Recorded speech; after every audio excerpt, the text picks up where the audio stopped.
하나님 말씀은 신약성경 로마서 1장 31절인데요.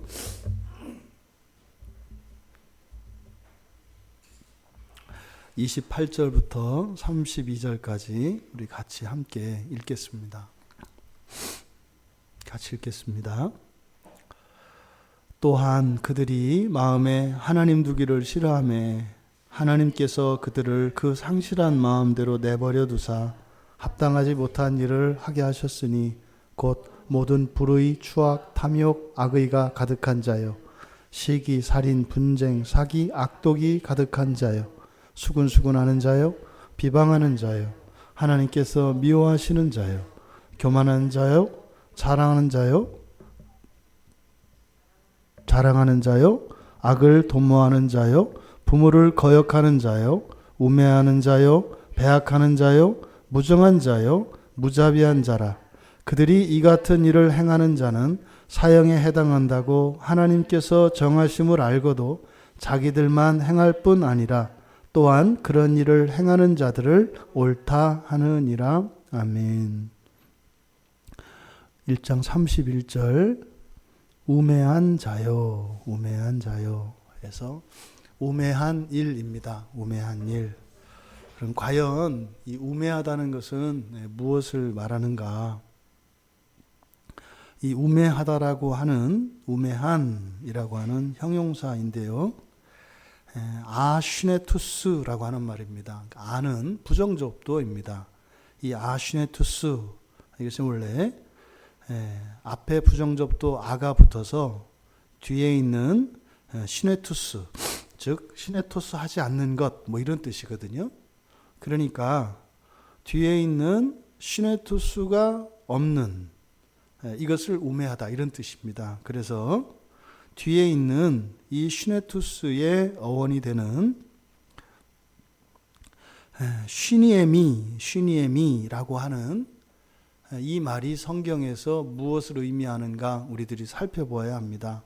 그래서 쉬니에미라고 했을 때 쉰이라고 하는 것은 영어의 syn, 신이라고 보통 영어로 되어 있는 신이 이 쉰에서 온 말입니다. 그러니까 쉰은 함께라는 뜻입니다. 함께, 쉰.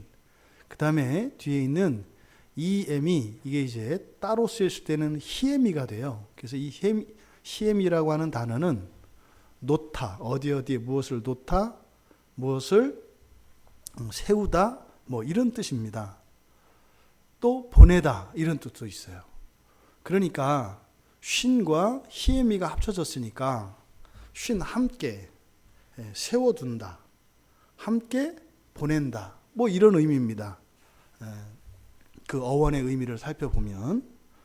그런데 여기서 이 쉬니엠이라고 하는 이 단어가 이제 의미하는 바는 어떤 의견이나 어떤 생각이 일치하게 되는 것을 말해요. 예를 들어서 서로 두 사람이 다른 의견과 다른 생각을 가지고 있었는데 서로 이야기를 주고받습니다. 그래서 대화를 하면서 두 사람의 의견이 종합이 되죠. 그렇게 종합이 된 것, 이것을 쉬니에미라고 해요. 그러니까 우매하다라고 하는 말은 뭐예요? 이렇게 종합되지 않고 하나로 결론 내려지지 않는 이런 것을 의미합니다. 그런데 성경에서 이 우매함이라고 하는 것은 무엇과 이렇게 종합되지 않고 무엇과 일치되지 않는 것을 말하느냐? 그것은 하나님의 기뻐하시는 뜻입니다. 그러니까 성경에서 우매하다라고 하는 말은 하나님의 기뻐하시는 뜻을 분별하고 또 그것을 행하지 못하는 것, 이것을 우매하다라고 해요. 그러니까 우매하다라고 하는 말에는 이 두 가지 측면이 다 들어 있습니다. 하나님이 기뻐하시는 그 선하신 뜻이 무엇인지 분별할 수 없는 것, 이것도 우매한 거고, 또 하나 그것을 깨달았다 할지라도 그것을 행동하지 못하는 것, 이것도 우매한 겁니다. 그래서 이 우매하다라고 하는 말은 단지 우리의 지성에서 일어나는 일만을 얘기하는 게 아니에요. 그래서 이 우매하다라는 것은 전인격적인 말입니다. 그러니까 알지 못하고 깨닫지 못하고 행하지 못하는 것. 둘 다가 아닙니다. 알지도 못하고 행하지도 못할 때 우매하다고 하는 것이 아니라 깨닫지 못하거나 행하지 못할 때 성경에서는 우매하다라고 이야기합니다.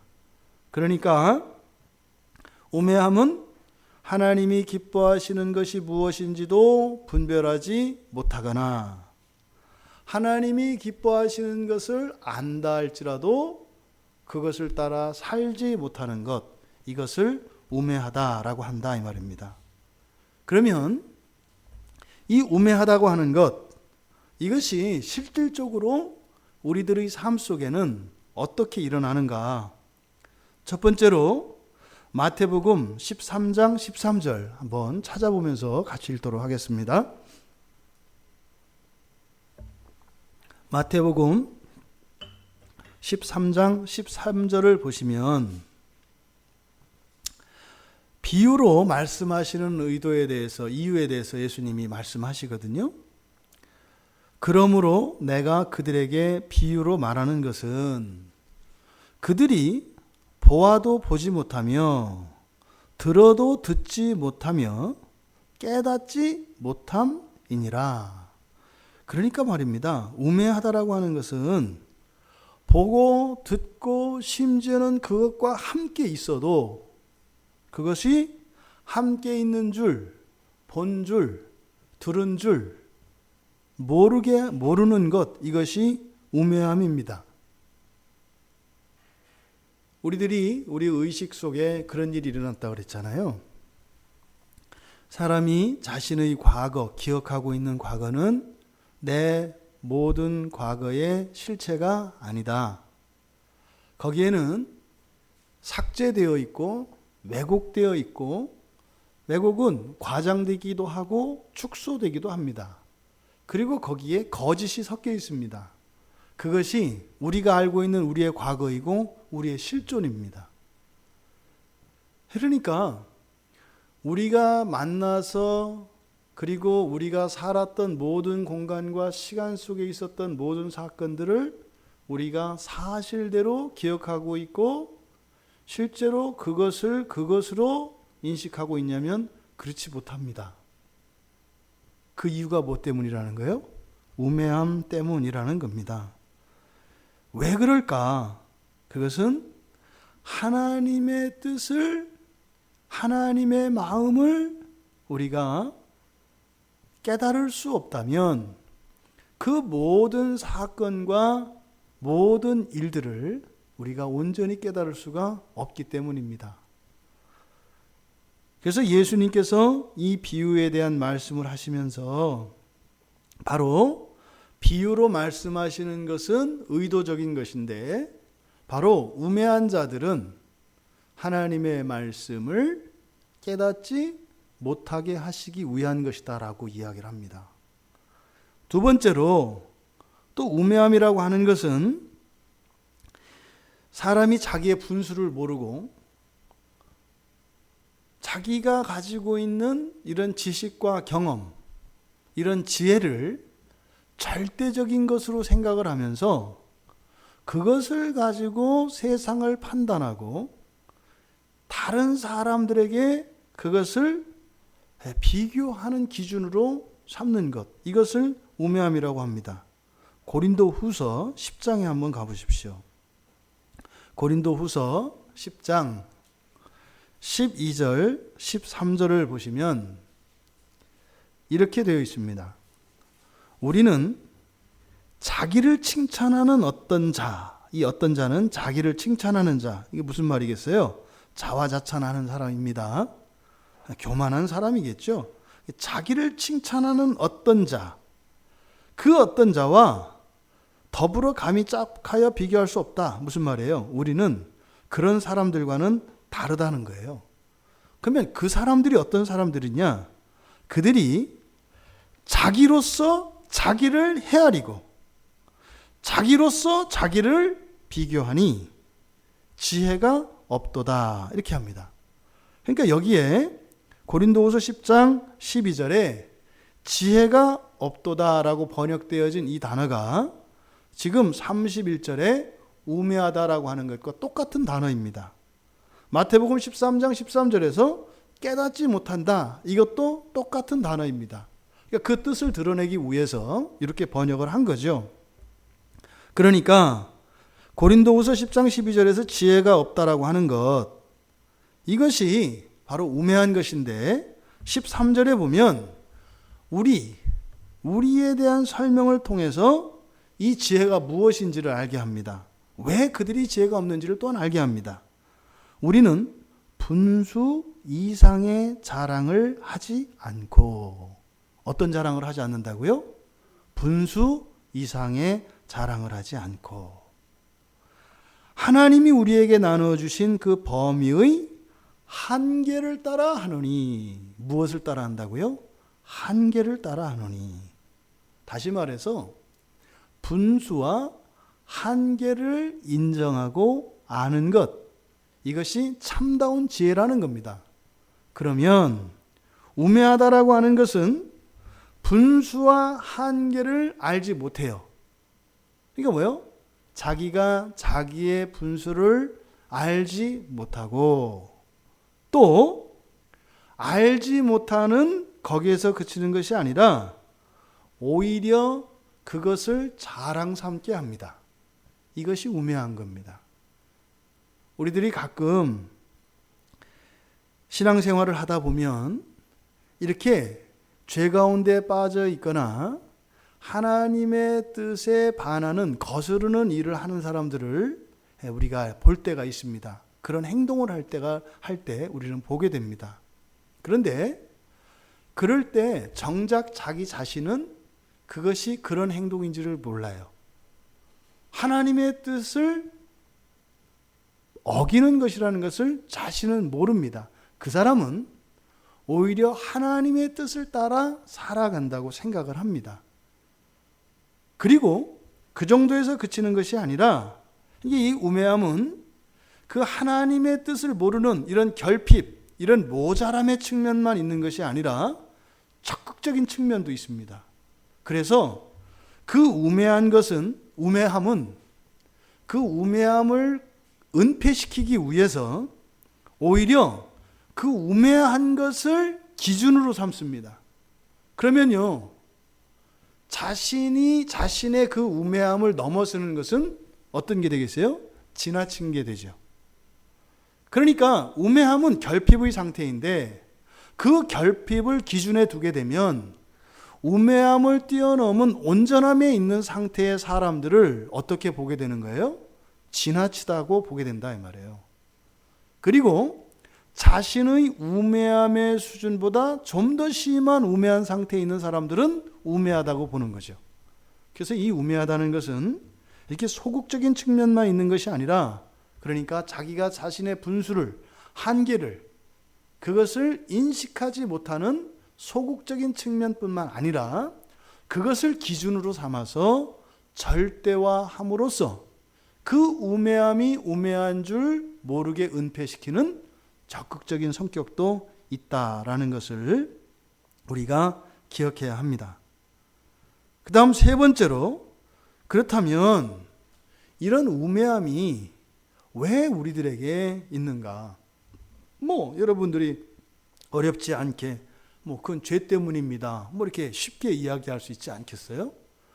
근데 우리가 죄 때문입니다 라고 할 때 죄는 원죄와 자범죄로 나뉜다는 것을 알고 있습니다. 그러니까 원죄로 인한 우매함은, 이것은 예수 그리스도께서 재림하셔서 이 세상을 완전하게, 다시 말해 사람이 하나님의 형상을 완전히 회복할 때까지는 벗을 수 없는 우매함이 있는 거예요. 이 지상을 사는 사람들의, 그것이 앞서 고린도후서에서 말씀 10장 12절에서 13절에서 이야기했던 그 분수와 한계입니다.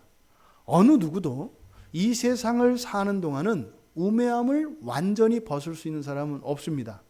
그런 사람도 없고 그러한 상태에 잠깐이라도 머무는 사람은 없습니다. 항상 우리는 우매함 속에 있습니다. 그래서 언제나 우리는 나는 틀릴 수 있다라고 하는 절대적인 이 진리를 잊지 말아야 합니다.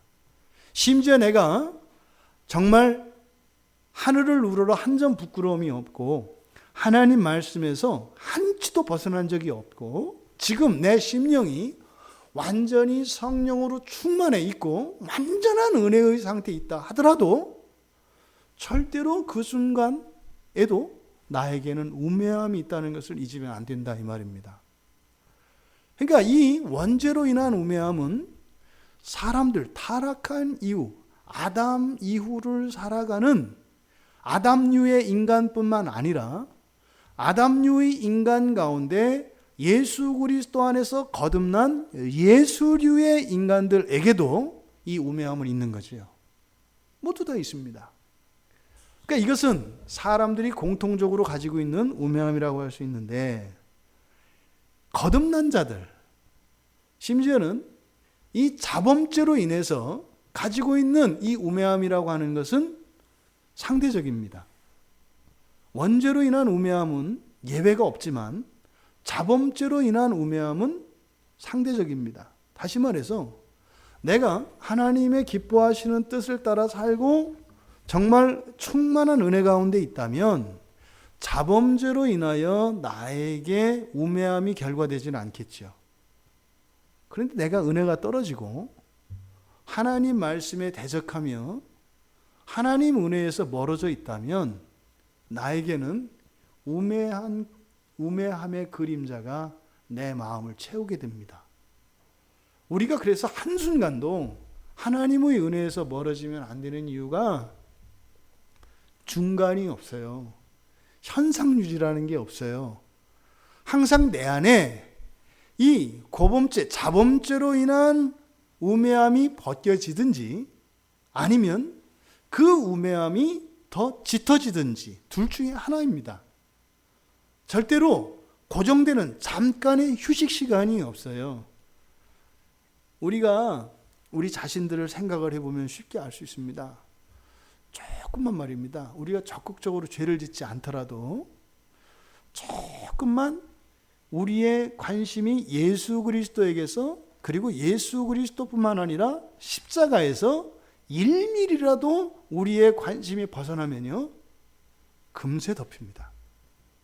그냥 막연하게 예수 이야기를 해도 정말 그리스도인 거듭난 그리스도인들에게 주어진 우매하지 않은 그 지혜로운 온전한 그 상태가 십자가에서 이 근본적인 십자가의 그리스도 복음에서 벗어나면 이 우매함의 그림자가 우리를 덮게 되어 있다 이 말입니다.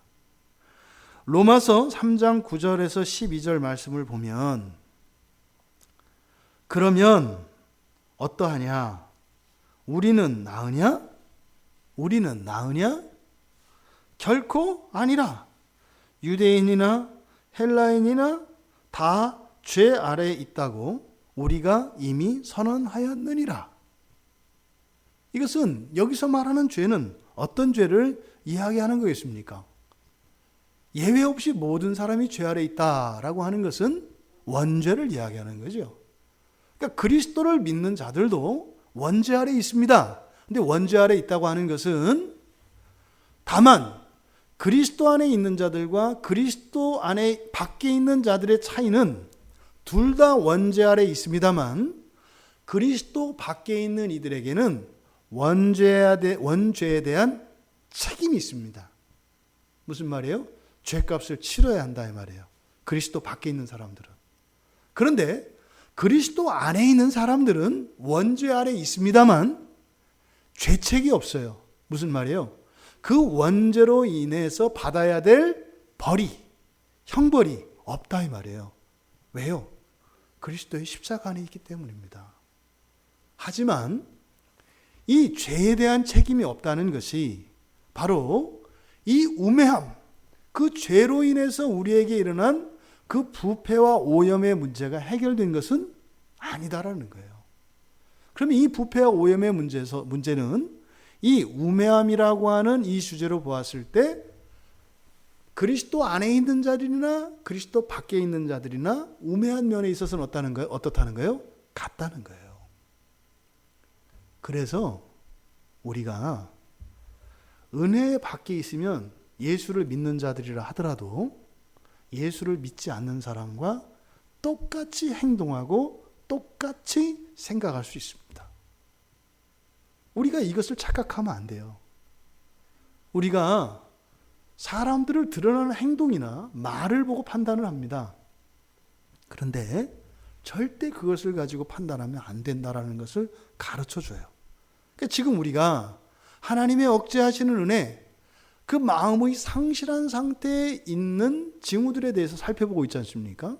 그러니까 그리스도인들에게도 이러한 우매함이 나타난다, 안 나타난다? 나타난다라는 거예요. 10절에서 로마서 3장 10절에서 이어서 그렇게 얘기합니다. 기록된 바 의인은 없나니 하나도 없으며, 이때 의인은 어떤 의미이겠어요? 그러니까 우매하지 않은 완전한 지혜의 상태를 말하겠죠. 그러니까 우매하지 않은 자는 하나도 없다. 이해되시죠? 예수 안에 있으나 예수 밖에 있으나 우매한 것은 어떻다는 거예요? 똑같다는 거예요. 이것을 잊으면 안 됩니다. 그래서 11절에 보면 깨닫는 자도 없고, 깨닫는 자는 뭐겠어요? 우매하지 않은 자죠. 온전한 자를 말하는 거죠. 그러니까 우매하지 않은 자, 깨닫는 자도 없고 하나님을 찾는 자도 없고 다 치우쳐 함께 무익하게 되고 선을 행하는 자가 없나니 하나도 없다. 이렇게 얘기를 합니다.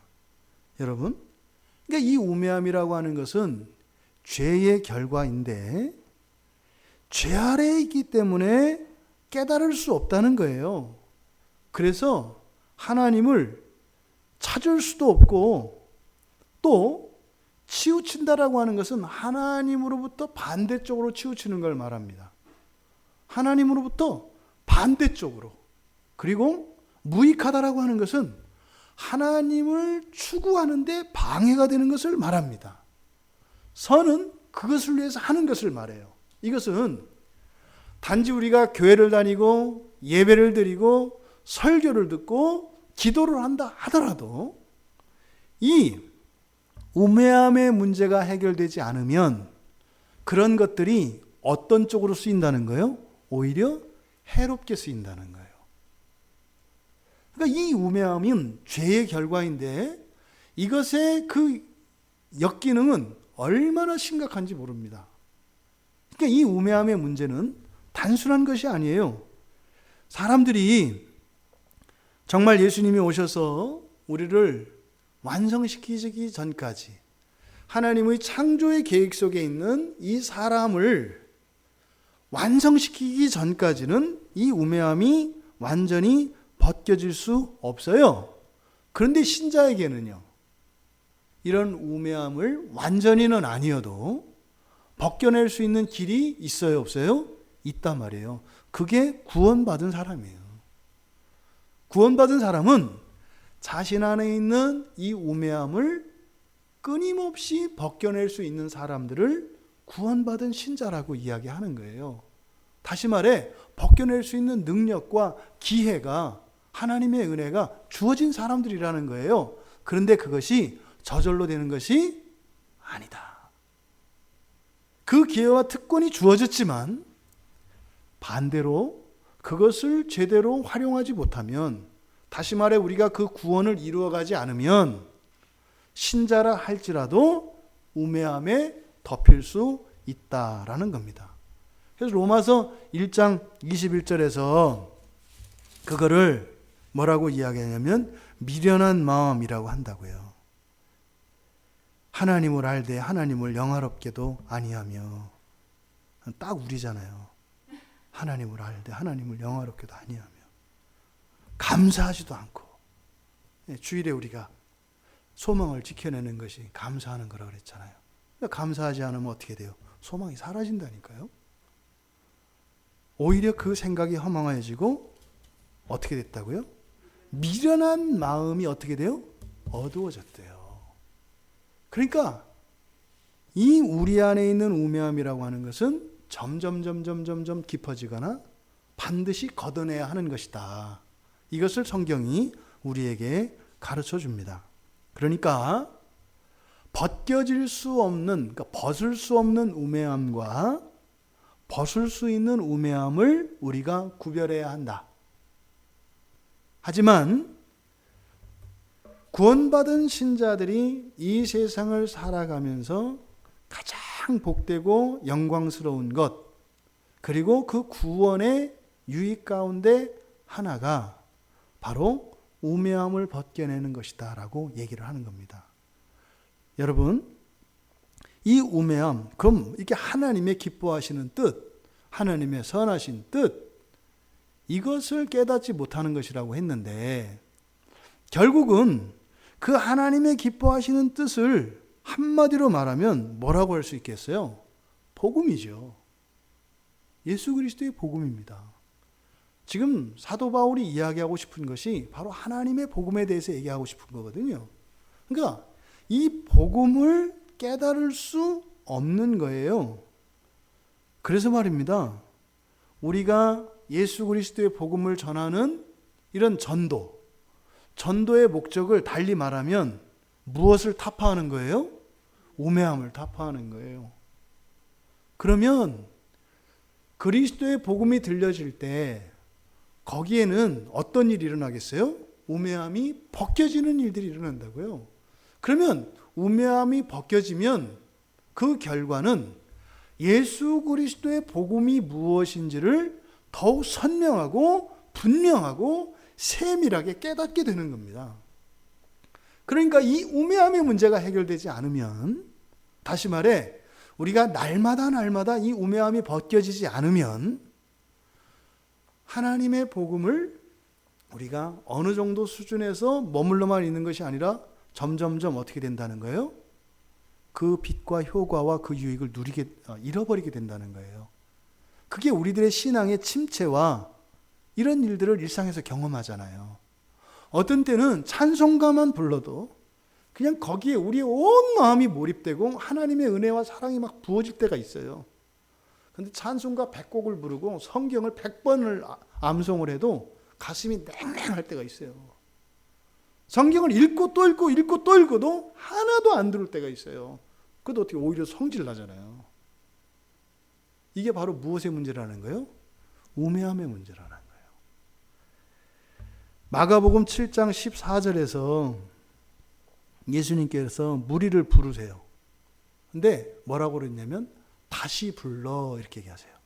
무리를 다시 불러 이르시되 너희는 다 내 말을 듣고 깨달으라 그래요. 바로 깨닫지 못하는 것을 우매함이라고 그랬죠. 그러니까 지금 무리들이 어떤 상태에 있는 거예요? 우매한 상태에 있는 거죠. 그러니까 우매한 상태에 있는 그들을 예수님이 부르세요. 말씀하셨는데 못 깨달아요. 우매한 상태로 그대로 있어요.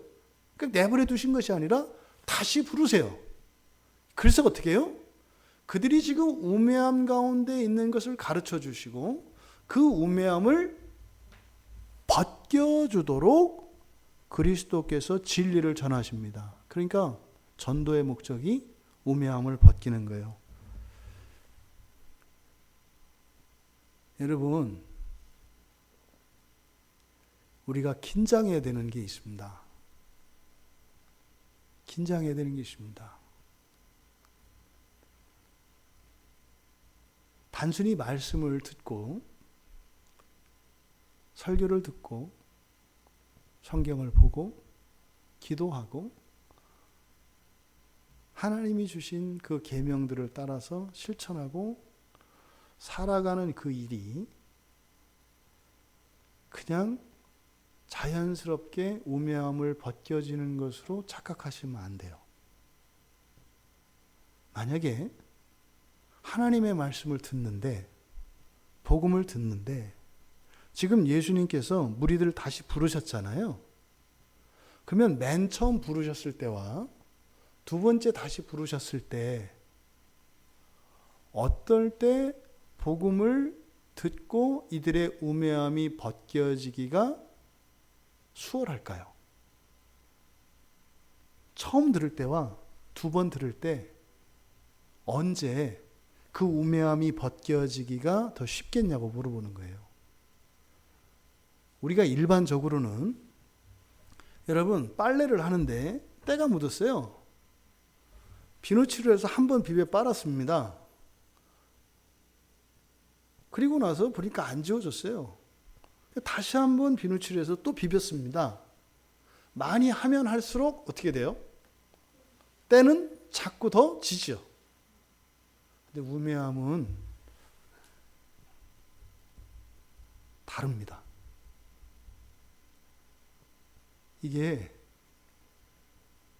저도 이번에 알게 됐어요. 굉장히 무섭습니다. 하나님의 말씀을 한 번 듣고 두 번 들었을 때, 세 번 들었을 때 점점 더 잘 깨달아지는 것이 아니라 분명히 있죠. 희미하게 깨달았던 것을 깨닫는 거 있어요. 또 우리가 말씀드린 것처럼 우리의 의식 자체가 오염되어 있고 지금 심각한 구조적 문제를, 내재적 문제를 가지고 있기 때문에 한 번 설교를 듣고 다 설교를 이해할 수 있는 사람은 거의 없어요. 성경을 한 번 읽어서 다 읽을 수 있는 사람 없어요.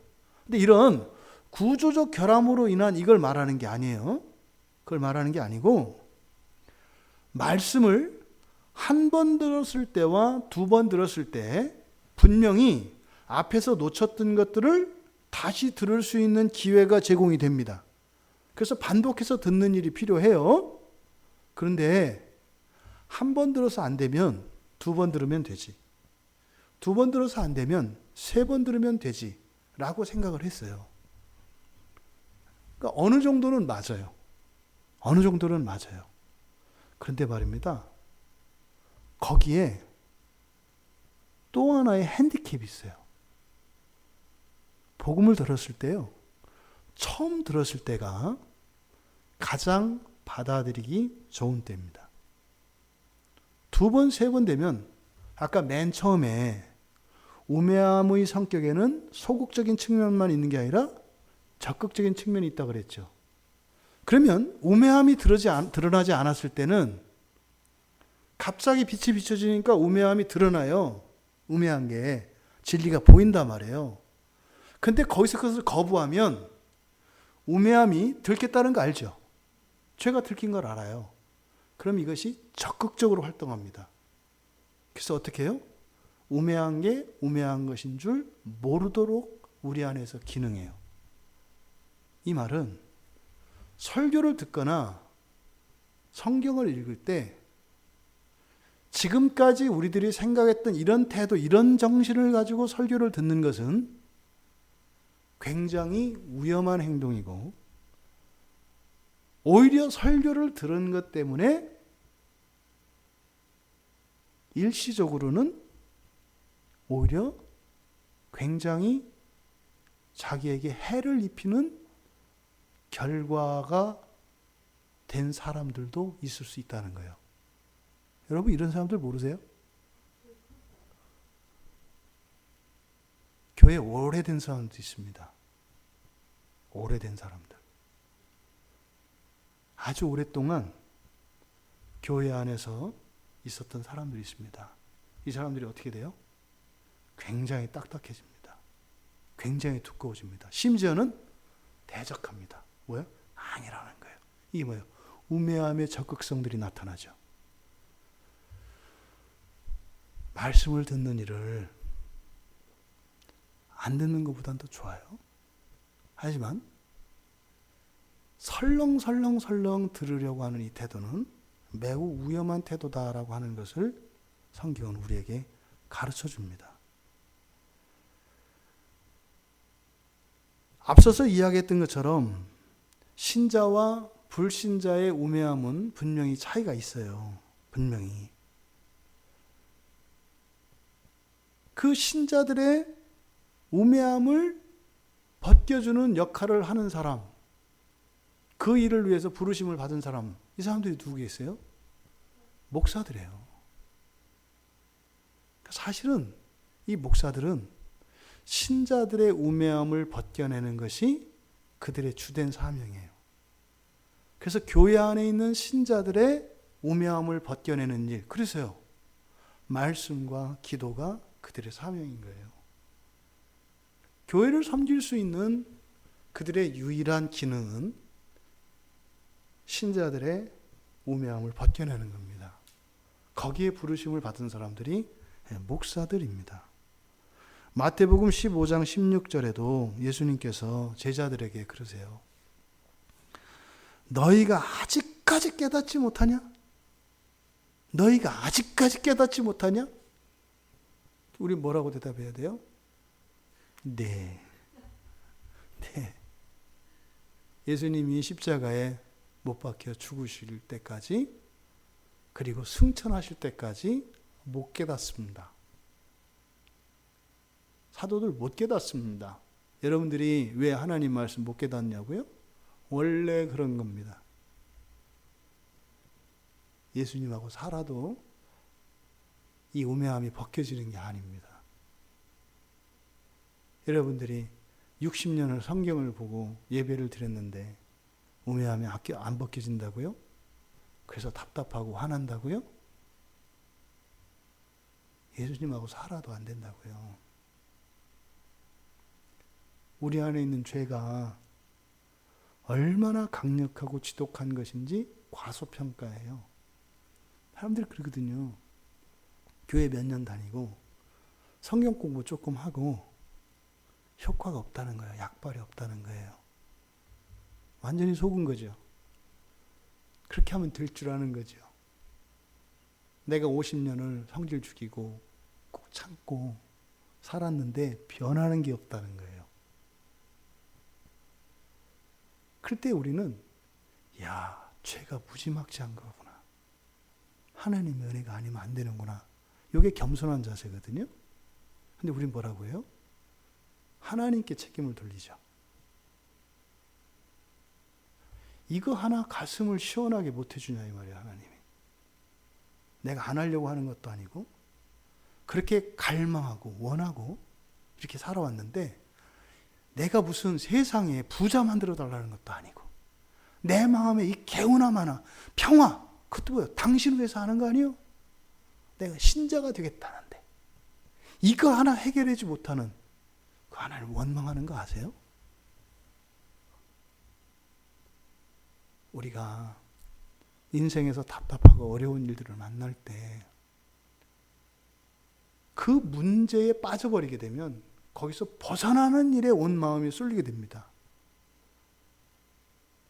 마치 수갑을 찬 죄인이 그것을 벗어나기 위해서 힘을 쓰면 쓸수록 수갑은 안에 조여오게 돼 있어요. 그런데 말입니다. 수갑을 찬 죄인이 나는 죄인이고 벌받아 마땅한 자다. 그래서 가만히 있으면 그게 가장 평안한 상태예요. 왜요? 어떤 경찰도 수갑을 채울 때 살이 파고 들어가게 채우는 사람이 없어요. 아프지 않도록 다만 이 두 손이 자유롭지 못하도록 하는 것이 수갑의 목적이기 때문에 줄이 끊어지지 않고 별 불편함이 없도록 채웁니다. 성경에서 우리들에게 죄를 깨닫게 하시고 이 죄로 인해서 우리가 마음 아파하고 이렇게 불편함을 겪게 합니다. 알아요. 죄 때문에 불편합니다. 근데 그것이 우리의 인생을 힘들게 만들거나 우리의 심령에 피 흘리게 하지 않아요. 왜요? 내가 죄의 착고에 채워져 있는 상태라고 하는 것은 다시 말해 원죄의 우매함 속에 있다고 하는 것을 깨닫게 합니다. 그러면 나의 이런 구속되어진 이 상태를 다시 말해 죄로 인한 원죄로 인한 우매함의 상태를 깨닫고 그것을 하나님의 은혜를 구하게 합니다. 그때 어떤 은혜가 임해요? 성령께서 풀어주십니다.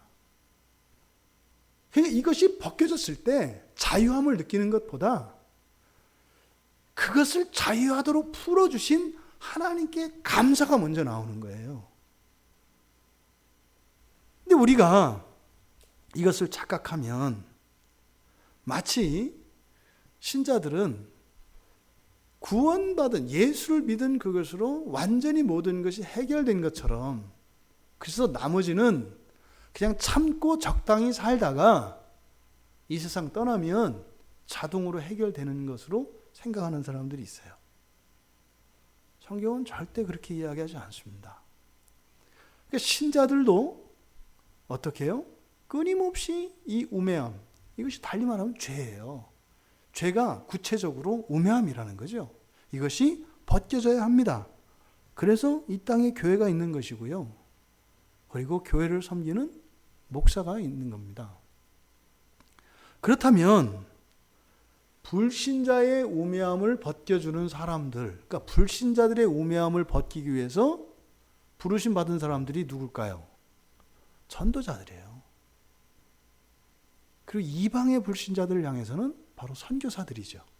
그러니까 전도자나 선교사나 바로 예수 밖에 있는 자들의 우매함을 벗기기 위해서 부름받은 사람들, 이 사람들이 전도자들이에요.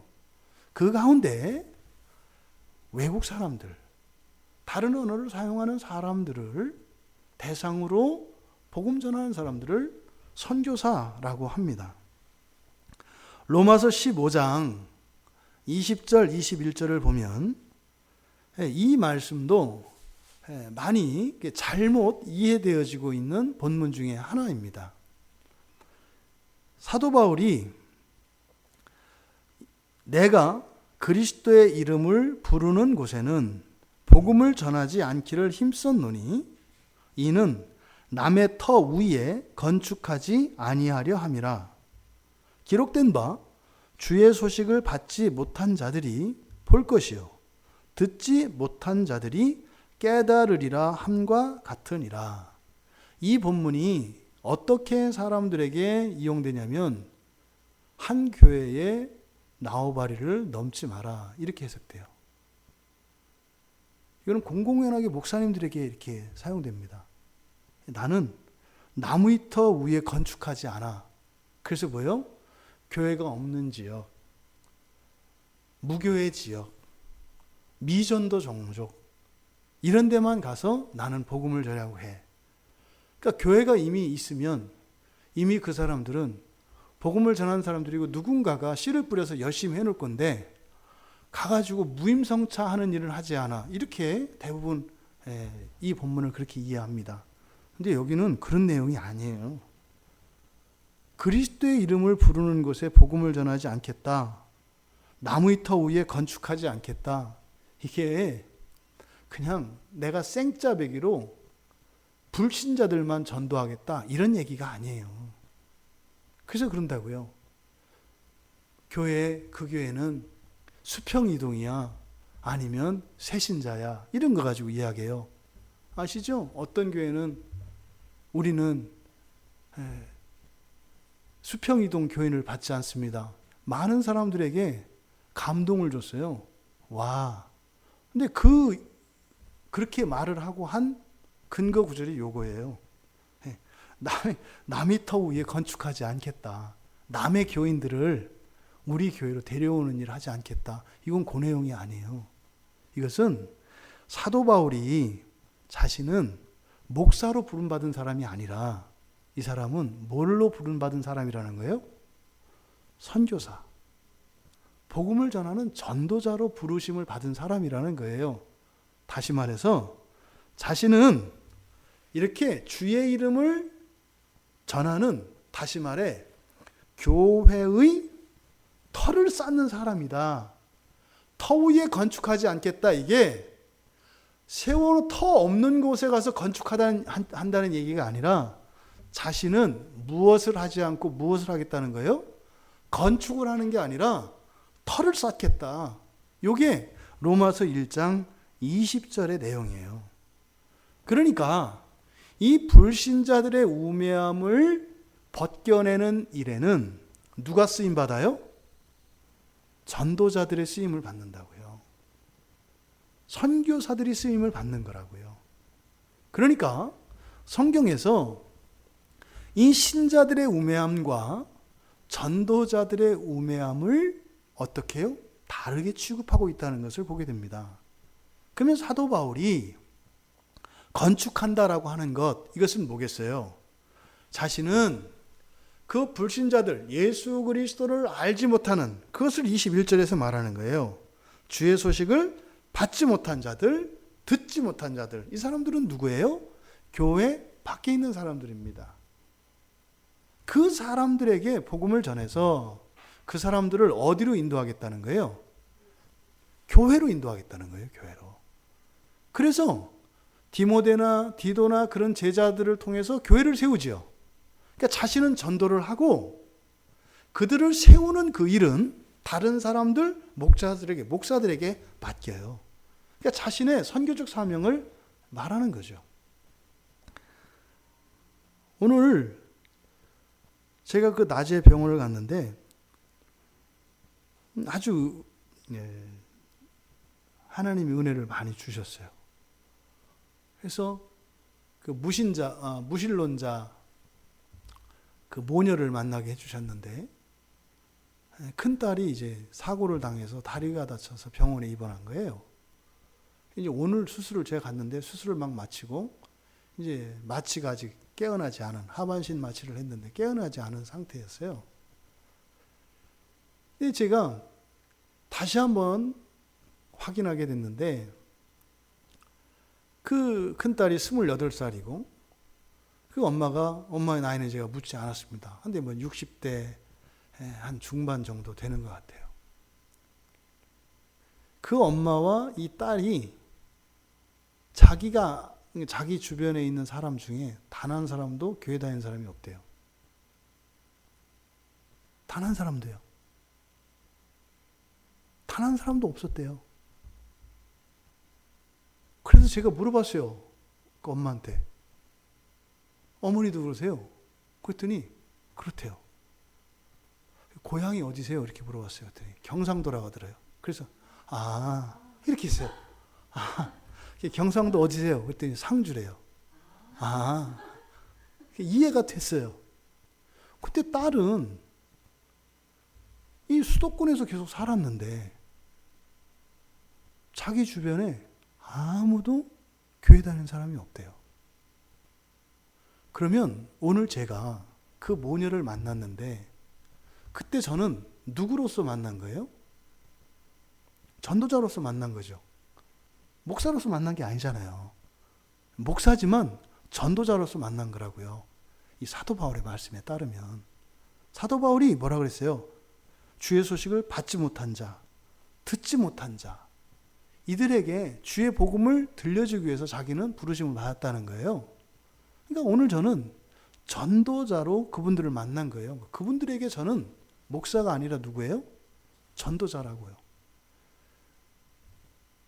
시간이 없어가지고 예배 시간이 임박해서 한 15분 정도 복음을 전하다가 시간이 안 돼가지고 근데 얘기를 더 해도 되겠는 거예요. 그래서 예배를 마치고 다시 와도 되겠습니까? 그랬더니 좋대요. 그래서 예배를 마치고 와서 1시간 정도를 복음을 전했어요.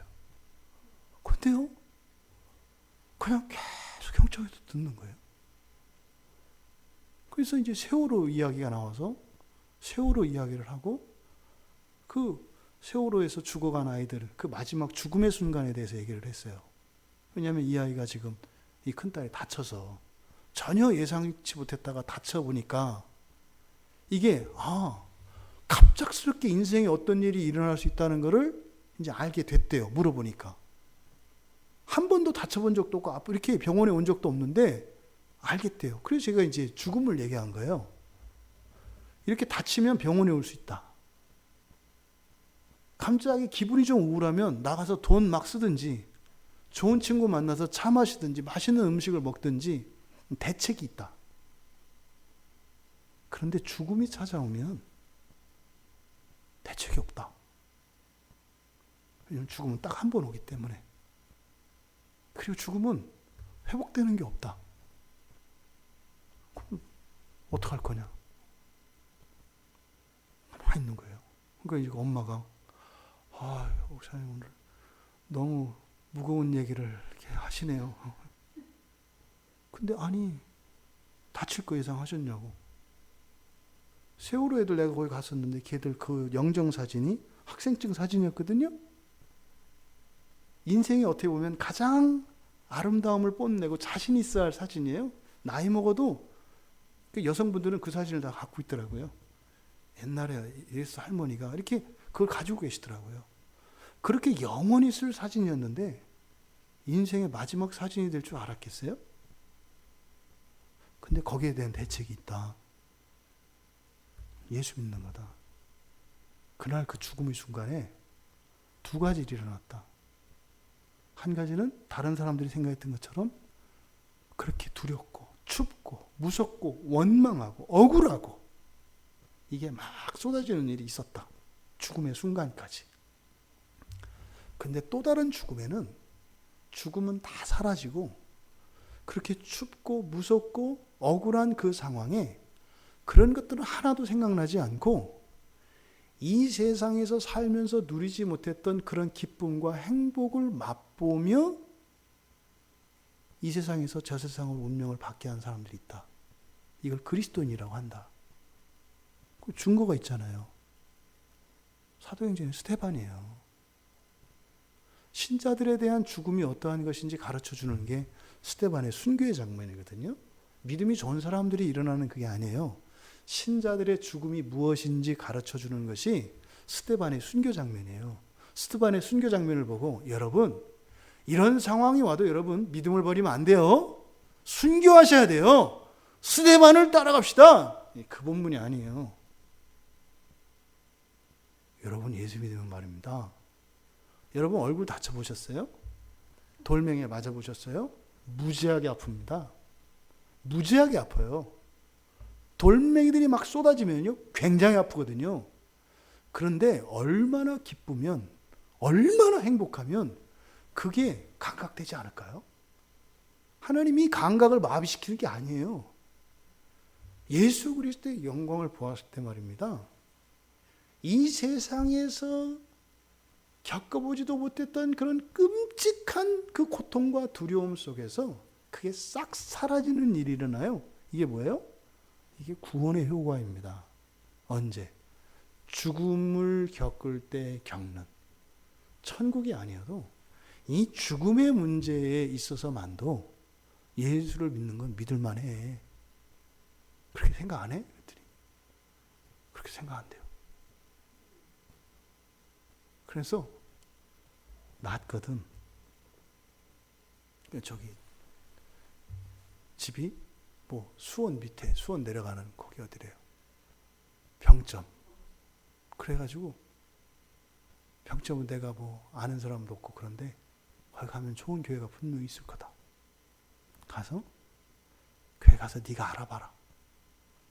나는 그렇게 믿고 있고 성경에 이렇게 있어서 내가 너를 믿게 할 수도 없고 나는 뭐 이걸 안 할 수가 없으니까 그냥 좋아서 하는 거지 너 믿으라고 하는 건 아니다 사실. 얘기할 뿐이다. 근데 이게 사실이라면 믿을만 하지 않냐? 그렇대요. 그럼 교회 가서 알아보고 그게 맞거든. 네가 엄마랑 아빠랑 두 동생을 전도해라. 그렇게 하겠대요. 왜 엄마가 옆에 이렇게 있더라고. 그때 계속 듣는 거예요. 그랬더니 그런 얘기를 해요. 그분이 한 달에 한 번씩 봉사활동을 간대요. 그래서 교회도 가고 요새는 성당으로 간대요. 그러니까 한 달에 한 번씩 그 봉사활동을 가는 거예요. 그러니까 주로 봉사활동 하는 것이 이 교회들 하는 걸 알고 있더라고요. 그래서 교회, 이 개신교회에서 할 때 하는 데도 가보고 성당에서 하는 데도 가봤대요. 근데 교회에서 할 때 가면 이상하게 교회 가면 마음이 불편하대요. 근데 성당 가니까 편하더래요. 그래서 지금은 성당에 가서 그냥 봉사활동 한대요. 저는 그렇게 물어봤어요. 근데 왜 교회 가면 불편하고 성당 가면 편해요? 모르겠어요. 근데 교회 가면 되게 마음이 답답하고 막 그래요. 근데 잘은 모르겠지만 얘기를 들어보니까 교회에 가서 봉사활동할 때는 잠깐 예배를 드리는 거예요. 봉사활동 나가기 전에 잠깐 예배를 드리는 거예요. 앉아서. 그러니까 그분은 예배 드리는 건 아니죠. 봉사활동 온 건데 봉사활동의 순서가 교회에서는 예배로 시작을 하니까 그 앞에 예배를 잠깐 드린 것 같아요. 성경 한 구절 읽고 뭐 설교라고 했겠어요? 성경 한 구절 읽고 여러분 오늘 뭐 수고하세요. 힘내세요. 박수치고 가지 않았겠어요? 그게 싫었던 거예요. 이분은. 그러니까 안에서 뭔가가 반발이 돼요. 야, 이게 당신 거듭난 사람이시군요. 감각이 있군요. 속으로 이제 그렇게 생각을 했어요. 이 우매함의 때가 말입니다. 이렇게 불신자들과 신자들에게 구분되어져서 우매함을 벗겨야 되는 것이 성경 안에서도 목사와 전도자로 구분되어 있어요. 그러니까 성격은 달라요. 벗겨지는 형식도 달라요. 그러니까 불신자들의 우매함을 벗기는 것은 거기까지입니다. 예수 그리스도 안에 길이 있다고 하는 그것 벗겨지는 정도예요. 그러니까 사실은 벗겨내야 할 우매함의 99.999%는 언제 벗겨지는 거예요? 거듭나고 난 뒤에, 교회 나오고 난 뒤에 그때부터 실질적인 우매함을 벗기는 일이 시작되는 거예요. 그러니까 진짜 신앙생활은 이제 교회 시작하면서 무슨 말이에요? 전쟁은 그때부터인 거예요. 사실은 그러니까 본인의 유익을 위해서는. 사도 바울의 이 말씀과 같이 우리들은 이 우매함을 벗겨내는 이 일이 양쪽 측면에서 다 일어나야 합니다. 여전히 우리 안에 그리스도를 주로 영접하지 않은 그런 불신자의 영역과 같은 영역들이 있어요.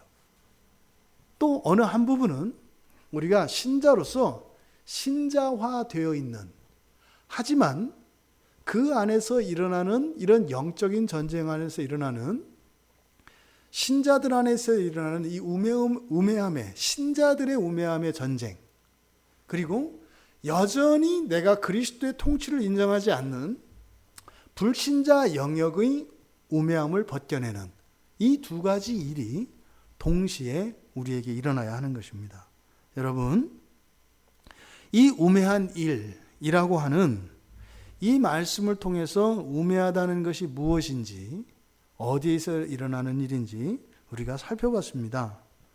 우매함은 1차적으로는 하나님의 기뻐하시는 뜻을 분별하지 못하는 거라고 했어요. 그럼 우리의 삶에 적용을 해볼까요? 오늘 하루 우리가 사는데 하나님이 무엇을 기뻐하시는지 모르고 살았어요. 그럼 우리는 어떠한 삶을 사는 거예요? 우매한 삶을 사는 겁니다. 그러면 우리는 그냥 원상태가 아니라 어땠다는 거예요? 우리 안에 우매함이 깊어지고 깊어지는 하루를 살았다는 겁니다. 또 하나, 이 우매하다는 것은 하나님의 기뻐하시는 뜻을 알면서도 그것을 실천하며 행하지 못하는 것도 우매함이라고 말했습니다.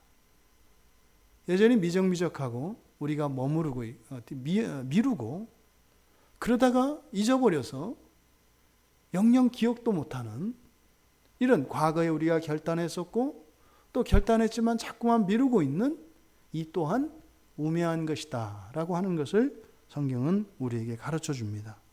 그런데 말입니다. 하나님의 억제하시는 은혜가 거두어진 여러 가지 일들을 지금 우리가 살펴보고 있는데 이 우매해지는 것에 대해서는 단순히 하나님의 은혜가 억제하시는 은혜가 거두어져서 다시 말해 상실한 마음의 상태에서 일어나는 일이다. 대부분은 이렇게 가르쳐 줬는데 이 우매한 일에 대해서는 성경이 좀 더 구체적으로 가르쳐 줍니다.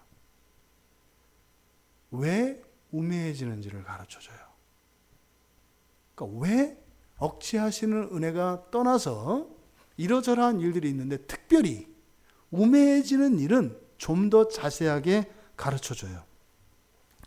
마태복음 13장 15절에 보면 우매해지는 원인이 무엇인지를 가르쳐 줍니다. 여기에서 우리의 마음이 완악해지는 것, 마음이 완악해지는 것이 우매하게 되는 원인이라고 이야기를 합니다. 여기서 완악하다라고 번역되어진 이 단어는 파큐노라고 하는 단어인데요. 살찐다는 뜻이에요. 파큐노는. 그러니까 지방이 두꺼워지는 거. 우리가 보통 살 할 때 살은 근육이 아니라 지방을 말하잖아요. 이 파큐노가 우리가 살쪘다라고 하는 그 말이에요.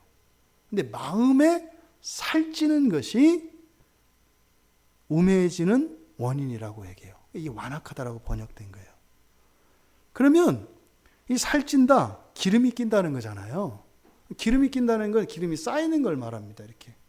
실제로 살집이 커지면 커질수록 더 뜨거운 물에 들어갈 수 있게 됩니다.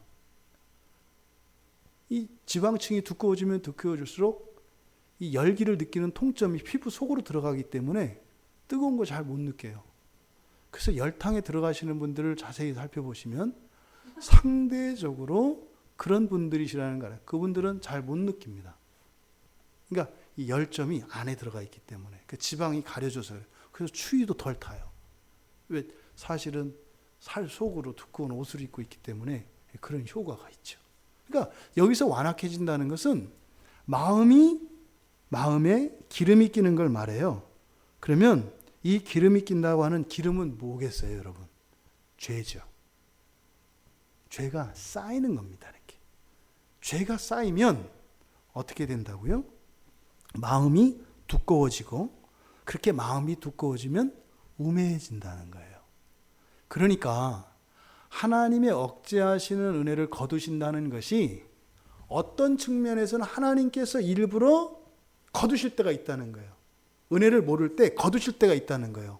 그런데 우매해지는 것은 우리 스스로도 하나님이 억제하시는 은혜를 거두지 않으셔도 우매해질 수 있다는 거예요. 뭐가 쌓이면? 기름이 쌓이면. 이 기름이 뭐예요? 죄가 쌓이면. 여러분, 이사야서 6장이 이사야 선지자의 소명장이거든요. 이사야에게 주신 이사야가 받은 사명이 굉장히 이상한 사명이에요. 이사야서를 한번 가보십시오. 이사야서 6장. 이사야서 6장에 가보시면 8절부터 우리가 잠깐 보겠습니다. 8절부터 10절까지 같이 읽을게요. 내가 또 주의 목소리를 들으니 주께서 이르시되 내가 누구를 보내며 누가 우리를 위하여 갈꼬 하시니 그때에 내가 이르되 내가 여기 있나이다 나를 보내소서 하였더니 여호와께서 이르시되 가서 이 백성에게 이르기를 너희가 듣기는 들어도 깨닫지 못할 것이요 보기는 보아도 알지 못하리라 하여 이 백성의 마음을 둔하게 하며 그들의 귀가 막히고 그들의 눈이 감기게 하라. 염려하건대 그들이 눈으로 보고 귀로 듣고 마음으로 깨닫고 다시 돌아와 고침을 받을까 하노라 하시기로. 여러분 보세요. 9절에서 뭐라고 하셨어요? 너희가 백성들에게 이사야한테 말하라고 하셨어요. 그렇죠? 무슨 말을 하라고 하셨어요? 너희가 듣기는 들어도 깨닫지 못할 것이요 보기는 보아도 알지 못하리라. 하나님이 주시는 말씀이죠. 복음이라니까요. 하나님 말씀이에요. 근데 이 말씀을 하래요. 근데 이 말씀을 하는 목적이 회개하라는 말씀이잖아요. 상당히 지금 심각한 상태에 있다는 것을, 너희들이 죄 가운데 있다는 것을 이렇게 가르쳐주는 말씀이잖아요. 그럼 이 말씀이 들리면 하나님, 우리가 알고 있는 하나님은 이렇게 말씀하실 때는 뭐예요? 고치시려고 하는 거잖아요. 그런데 뒤에서 이상한 말씀을 하세요. 마음을 뭐하게 한다고요? 지금 무엇이 백성의 마음을 둔하게 해요? 바로 앞에 있는 하나님의 말씀이. 이사야가 광야에서 세례 요한이 외쳤어요. 뭐 하라고요? 회개하라고 외쳤어요. 예수님이 복음을 외치셨어요. 뭐 하라고요? 회개하라고요. 하나님 나라가 가까웠다고요. 지금 이사야 선지자가 선포한 게 그거예요. 회개하라는 거예요. 듣기는 들어도 깨닫지 못할 것이고 보기는 보아도 알지 못한다. 무슨 말이요? 지금 너희들이 우매한 상태에 있다. 너들 회개하고 돌이켜야 된다. 너 아프다. 이렇게 얘기한 거예요. 그러면 하나님의 말씀을 듣고 회개하는 일이 일어나야 되는데 하나님은 목적이 뭐래요? 그 말을 해서 그들의 마음이 더 둔하게 되는 거래요. 하나님이 이렇게 악해요? 백성들을 더 타락시켜요? 사실 이게 이해할 수 없는 문장이라고요. 근데 바로 우매한 게 뭔지를 알면 무슨 말인지 아는 거죠. 아까 서두에서 말씀드린 게 그거예요. 그리스도의 복음이 선포되어지는데 그 복음을 듣고 진리를 깨닫지 못하면 어떻게 된다고요? 우매하게 된다고요. 그러면 우매하게 되는 것은 마음이 둔하게 되는 것 때문이라고 그랬는데 마음이 둔하게 되는 거, 완악하게 되는 거 이게 뭐가 쌓이는 거라고요? 죄가 쌓이는 거라고요. 보세요. 어떤 사람이 예수를 믿지 않고 살다가 예수를 믿고 하나님 말씀 앞으로 왔어요. 왔을 때 드러나는 게 뭐예요? 죄가 드러나요. 죄가 드러나요. 나 그 죄 아닌 줄 알았는데 죄인 줄 몰랐단 말이에요. 근데 그게 죄인 줄 드러나요. 교회 안에서 우리의 믿음이 자라요. 하나님의 말씀을 알아가요. 그러면 무엇가 더 많이 드러나요? 죄가 드러나요. 내가 잘했구나. 이게 드러나는 게 아니라 내가 생각보다 더 심했구나가 드러나요. 계속 드러난다니까요. 근데 그 왜 그럴까요? 말씀이 빛이 되어서 우리를 비춰주기 때문이에요. 그러면 죄가 하나 발견이 됐어요. 그러면 이게 어떻게 해요? 없어질 수 있는 기회인 거죠. 그러면 이걸 없애려면 어떻게 해야 돼요? 회개해야 돼요. 회개해야 된다니까요. 회개하지 않으면 이게 어떻게 돼 있어요? 쌓여 있어요. 그런데 회개하지 않은 상태로 또 나와서 말씀을 들었어요. 근데 말씀은 또 우리 안에 죄를 들춰내거든요. 죄가 또 하나 발견됐어요. 회개하지 않았어요. 어떻게 돼요? 또 쌓여요.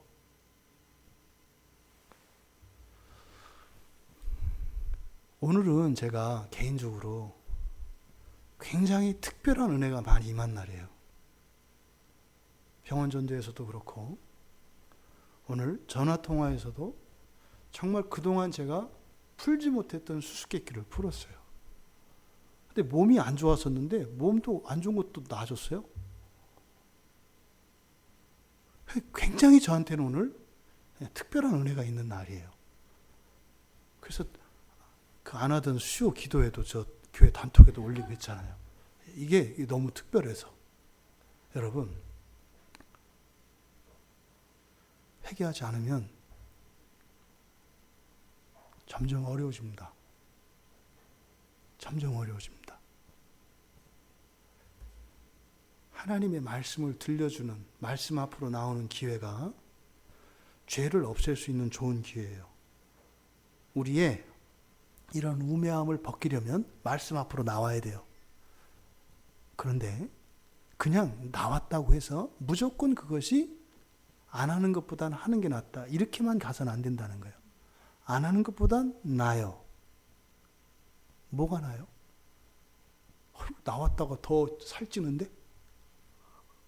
말씀 앞에 나왔다가 회개하지 않으면 마음이 더 이렇게 둔해지는데 뭐가 나아요? 둔해질지는 몰라도 말씀 앞에 나와야 회개할 수 있는 기회가 있죠. 말씀 앞에 나오지 않으면 아예 회개할 기회가 없어요. 그러면요, 이 우둔함이 벗겨지지 않아요. 그런데 그래서 어떻게 돼요? 무조건 말씀 앞으로 나가야 돼요. 거기서 끝나면 안 된다고요. 그동안 저도 놓쳤던 부분이 그 부분이었어요. 제가 대놓고 그랬거든요. 자도 괜찮으니까 예배 나와라. 굉장히 잘못한 거예요. 굉장히 잘못한 거예요.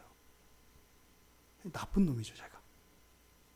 그러니까 이렇게 하나님 말씀을 잘 모르면 말도 안 되는 악한 짓을 당당하게 하는 거예요. 설교를 들으면서 설교를 귀담아 듣지 않고 딴 생각하는 사람들을 단순히 안 나온 것보다는 낫다 이렇게 얘기를 했다고요. 그런 생각을 가지고 있었고요. 나요. 분명히 나요. 그런데 이 우둔함을 벗겨낼 기회를 갖는다는 의미에서는 그게 맞아요. 그런데 목사인 저는 그렇게 얘기하면 안 되는 거예요. 나와야 되고 벗겨지지 않으면 어떤 일이 일어난다고요? 더 두꺼워진다고요. 제가 크게 회개하게 됐어요. 나 때문에 우리 성도들이 피해를 받구나. 그저 설교 못 듣고 불평하고 그걸 오히려 이해하려고 하고 두둔하는 척하고 내가 설교에 문제가 있으니까 스스로 자책하고 이게 제가 속은 거예요. 그건 분명히 제가 노력하고 해야 될 부분이 있어요. 하지만 예배 시간에 나와서 설교를 듣지 못하는 그들에게 통렬하게 회개를 촉구하지 않았던 것은 제가 심각한 범죄를 저지른 거라는 걸 알게 됐어요. 여러분, 말씀 앞에 나와야 회개의 기회가 있습니다. 그런데 이사야의 사명을 보세요.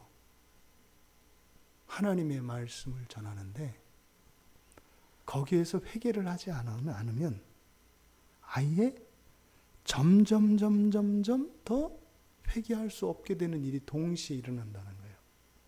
그러니까 제가 깨달은 게 그래서 교회 안에서는 항상 은혜가 넘치는 일과 은혜에 대하여 적개심을 가지는 일이 그래서 일어난 거였었구나. 어느 누구의 문제이거나 이거이기 이전에 기본적인 원칙을 잘못 설정했기 때문이었구나 라는 것을 깨달았어요. 목사는 신자들의 우매함을 벗기기 위해서 있는 사람들입니다. 이사야가 여호와 하나님께 물어봐요. 언제까지 해야 되는데요? 황폐할 때까지. 나무가 다 잘릴 때까지. 그건 무슨 말일까요? 죽는 것보다 더한 어둠과 고통이 임하는 거예요. 근데 이때 이사야가 하는 일은 죄짓게 하는 게 아니에요. 뭐 하는 거예요?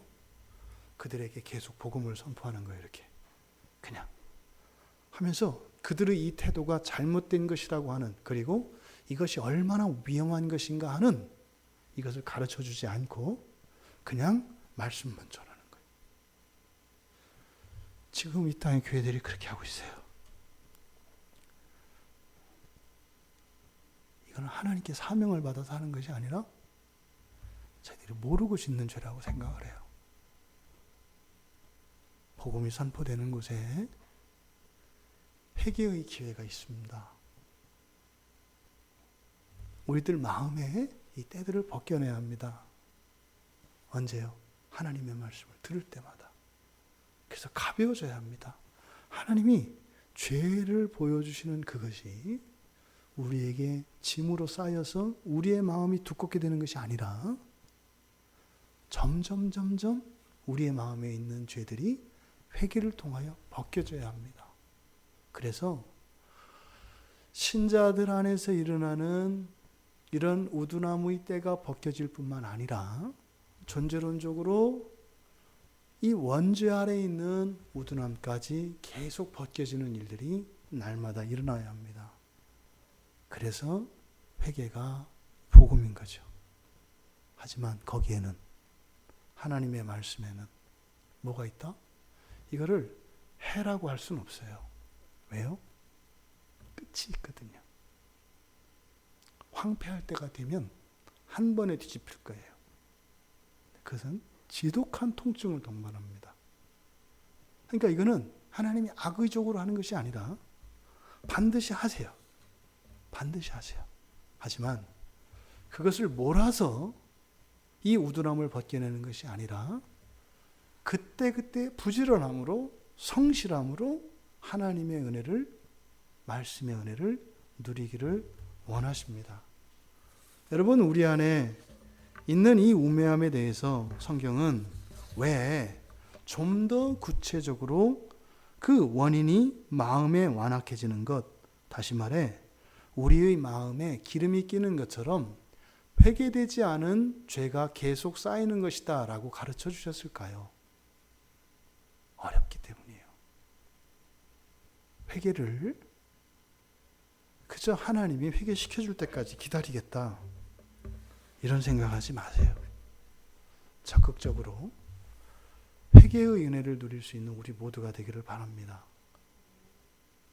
우리들이 살면서 하나님의 뜻과 상관없이 하루하루를 살았던 날들이 얼마나 많아요. 또 우리들이 하나님이 기뻐하시는 뜻을 알면서도 이런저런 이유 때문에 실천하지 못하고 뒤로 미뤘던 일들이 얼마나 많아요. 이것이 다 우매한 일들인데, 이 우매한 일들은 단순히 순종 불순종의 문제가 아니라 우리의 삶에 직접적인 영향을 미친다는 거예요. 어떻게 해요? 우리의 마음을 두껍게 한다는 겁니다. 하나님께서 회개의 영을 부어주시도록, 죄를 깨달을 수 있도록, 또 회개할 수 있도록, 그래서 우리의 마음이 두꺼워지는 일이 없도록, 그래서 정말 우리를 구원하신 생생한 그 구원의 감사와 영광이 날마다 계속될 수 있도록,